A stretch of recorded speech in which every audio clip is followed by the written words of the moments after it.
welcome to another Gale Force Twins YouTube video. Today we are in Cape May, New Jersey, doing something a little bit different. We are going to be going clamming and osprey banding. Banding? Is that how you say that, Amanda? Banding. Osprey banding. Never done that, have no idea what that looks like. We're here for tournament number 7, which is the South Jersey Yacht Sales Offshore Showdown. That is a mouthful. I think you got that, Amanda. Anyways, I think it's time to get out on the water. My name's Amanda. My name is Emily, and welcome to our channel, Gale Force Twins.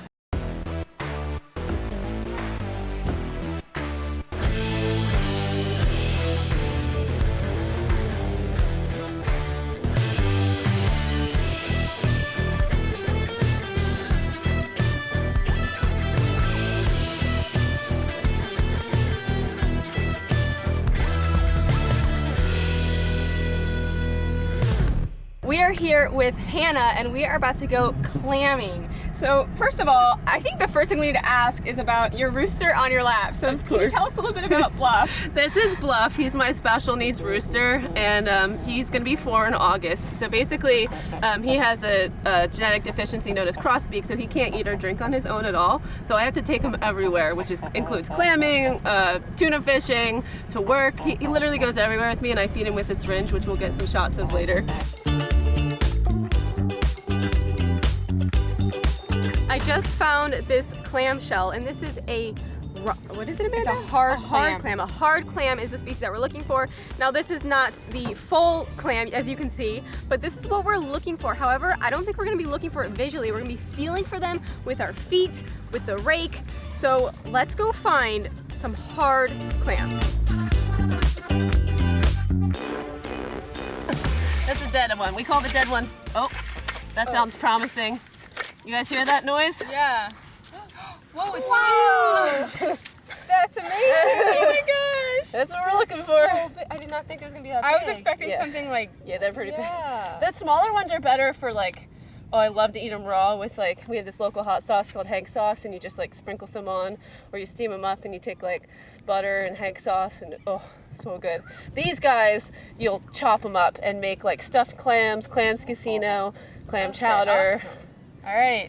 Yep. Sounds good. So I'll let you guys. Okay. Let's find our own. This is a better Amanda. rake. Take that one. Okay. Oh, I heard it. Hold on. Here it is. I got one. Look at that. Your first. My first clam. I have yet to find one. This one's smaller than the other one. I have only found mudders, and mudders are the empty clams, basically. In the mud, of course. In the mud. They have to be 1.5 inches to keep. So that definitely looks like maybe 2 inches, I'd say. Oh, this thing's definitely, That's a keeper. All right, wait, I think it's a mudder. Oh. Okay, so this here is a mudder. Oh. You can see it's a mudder because it's just basically half of the shell And mud. and mud. That's all it is. Well, I got 2 more. Yay! She got one. I got one too. Emily, Amanda, you still have to get yours. You haven't got yours yet. I have not gotten one yet. Oh man! So I like to keep you gotta keep tally, like, so you gotta This is keep number 3. Yeah, and you have to make it a competition. All right. I'm at 0. I got 3. That's what I do with my kids. Oh, move spots. Move spots? Move spots. You're making a in a lull. This is hard. This is hard. This is a workout. Number 5. Oh. Emily's on number 5. I'm at 0. With a little bit of help from Hannah, I got my first one. And it's not a mudder. And it's a nice size too. It is a nice one.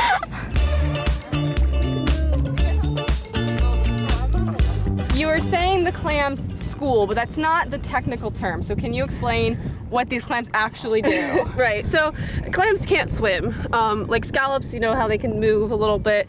Clams are sedentary. Once they are born in this mud, they never move. So you get a male clam and a female clam, and one will release the sperm, one will release eggs through their siphon, and those sperm and eggs will meet.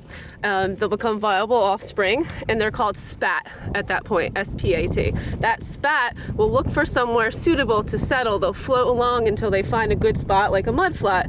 Once they settle in that mud flat, they're there. They're there for a long time, sometimes up to 20 years. So some of these clams could be 20 years old. So it's likely though that basically a bunch of clams will find this same good spot. Right. So that's why you can find groups of clams in one area. Exactly, yeah. Okay, that makes perfect sense. Yeah. And what do these guys, I have a question, what do these guys eat? Like, Right. what do they live off of? They eat phytoplankton, so they're filter feeders. So they'll basically, when you find them in the mud, and if we find one we can show you, they sit like this, and they sit with their siphon out at high tide. At low tide they're closed up. High tide their siphon's out, and they actually siphon the water for phytoplankton, you know, little things of algae and you know, little zooplankton, and they'll siphon it in, they'll eat it in their stomach, which when you guys eat them, you'll see their stomach, and you can eat it, it's fine. And then they'll siphon back out clean water out of their other siphon. They have a siphon on this side as well. And they actually help clean our waterways, so we love these guys. I think I'm on double digits. I think this is number 10. Nice! I think this is the first one I found on my own. Another heart clam. What number are you on, Emily? This is number 12 for me. Okay, so Emily's on number 12. This is a competition. It's what Hannah likes to do. She says it's a competition when you come out here. Emily's on 12. I've caught 5, but I've had help with 4 of my 5, as in Hannah felt them with her feet and told me where to start digging. I just don't have the clam luck today, but we're slowly filling up our basket of clams. The most vicious predator out here, besides the greenhead. He's coming for you. All right, so hold on. Let me use this clam to pin him down. You're so vicious. Playing with fire here.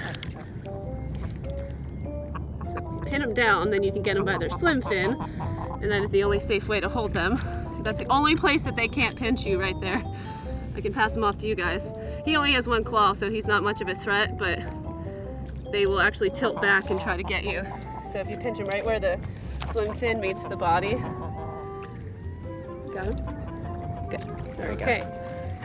The most vicious predator out here, next to the green flies, is that what they're called? Yeah. Next to the green flies would be the crabs. So as you're walking, one technique to finding clams is to feel them with your feet, and these guys kind of feel like clams.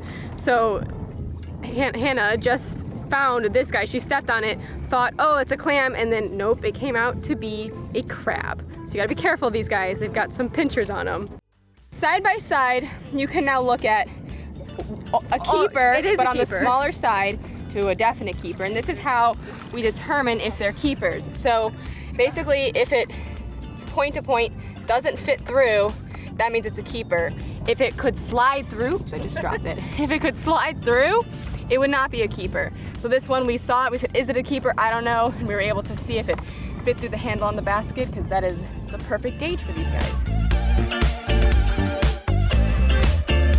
We have another species here. Horseshoe crab. Yeah, I think he's dead. Don't think he's alive based on the amount of algae growth on him, but we'll find out. Yep, long dead. But we have a species here that actually only grows further out into the ocean, so that tells us that this guy actually came in from further offshore, cleaner, deeper water. This is a blue mussel, and that's what you would eat if you went to a restaurant. If you ordered mussels marinara, you'd get the blue mussel. We have them in New Jersey. I get them out diving in the ocean all the time. I love them. In the marsh, though, we have ribbed mussels, which are not as good eating. And when we go to the island, I'll show you some. There's some growing there. So this shows you that this guy came from deeper, colder water. And this is a horseshoe crab, commonly mistaken as stingrays when people with untrained eyes see them. But they don't sting you, even though it might look like they do. They don't have any kind of stinger. Now, if you did step on it, it could definitely hurt. But this is just, he's dead, he's no longer alive. This is the remains of him, the shell, the hard shell. So this was a male horseshoe crab. See this little hook right here? This little hook, you'll probably pass the restaurant Lucky Bones when you guys are down in Cape May. They sell these like on a necklace. Basically, they say that these were lucky bones back in the day. So a male horseshoe crab has a hook for his first leg, and because he actually comes up and he hooks onto the female. So the males are always smaller than the females. Okay. And they come behind them. You'll see them mating here. We see them mating here a lot. They'll come up behind the female and they'll hook on to her, and then they'll mate. And then when they have their eggs, I don't know if you guys have ever seen them, I don't know if you've seen Dippin' Dot ice cream before. Is that what they look like? Looks just like Dippin' Dot ice cream. They're green and blue, and they're extremely important food source for a lot of shorebirds that actually stop on their migration pattern here. So they'll come down from Canada on their way down to South America and vice versa, and they'll stop over and feast on the horseshoe crab eggs. So these are extremely important species to a lot of the animals in this area. That's and amazing. Hitchhikers too. So we have a couple other hitchhikers. We have the blue mussel, but we also have these lady slippers on here. They're still alive, and they're riding. They'll live out their life on his shell. You could eat them too, because it's the lady slipper, so there's like a whole part underneath. Salty, yet There's sweet. another one, Emily. Why don't you eat it? You can keep the shell as a souvenir. I guess I have to do it. And this is what I eat? Yep, slurp it in. And it's sanitary. Yeah. Is this water sanitary? I mean, you'll find out later. Salty, right? I mean, it doesn't taste like much. It tastes like I got salt water in my mouth. Like I was swimming in the beach, I got some salt water in my mouth. Okay, that was not as bad as I thought it was gonna be. Amanda, give it a try. Joining in, so we're finding these mussels that are attached to this horseshoe crab, and you just eat it. Yeah, you just pop it off. All right, so I got a really baby one, which everyone said it's kind of, yeah. There's like sand all over it. It's part of the experience. Okay, it didn't taste like anything actually. Right, it's just salt. Emily's face, you look like you're dying over there. I think I just ate I have eaten raw mussels before, but that is the first time I've done it live on the sandbar flat. Eating mussels straight from the source. Yeah. This is how we make sure that we didn't get any mudders. Okay, so ready? We're gonna clean them, and any mudders will show up so we don't accidentally boil the mudders and get mud in our boiling water with all of our other clams. Am I doing a good job, Hannah? You are. Okay. Hannah was doing it earlier, and she said she gave us the reins because it's apparently hard work. So Yeah, it's hard work. make the newbies. We gotta earn our. This is initiation. Yep. You gotta shake them a little bit and really, really get in there. Yeah. I want to see waves coming. Waves, off that okay. basket. Side to side though? This way? Either every way. Every way. All right, I don't think we got any mudders. Do you think we're done? Or do we gotta keep shaking? Keep going. I think you should. Amanda, give it Yeah, a I think try. you need to do it. So the goal is to have no mud in the basket after this. Gotta get all the dirt off the clams. Is this a clean? This is clean, considered clean? Okay. This is what the clean clams look like. So we gotta get all the clams in the basket to look nice and clean like this one. I think they're done. They did a good job. Hannah took us out for a fantastic morning. We learned a lot about clams. And I think we're about to go osprey banding now.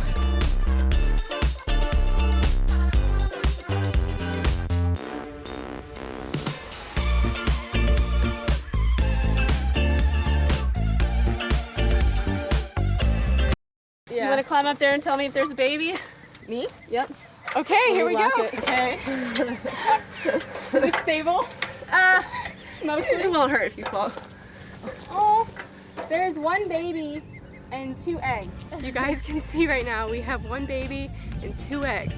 However, because of the size of this baby, it means that those eggs are probably not going to be hatching anytime soon. But we do have this one baby that we are going to be trying to band. A federally registered band. I'm gonna slip his foot out behind him, check for plastic debris, make sure he's not tangled in anything. Take this band, open it up a little bit bigger, make sure it's right side up. So I'm gonna tighten. Wow, that's cool. So we have a peregrine falcon flying around us right now. Another bird of prey. So I'm rounding it out, getting the lip on there. Now I'm gonna close it.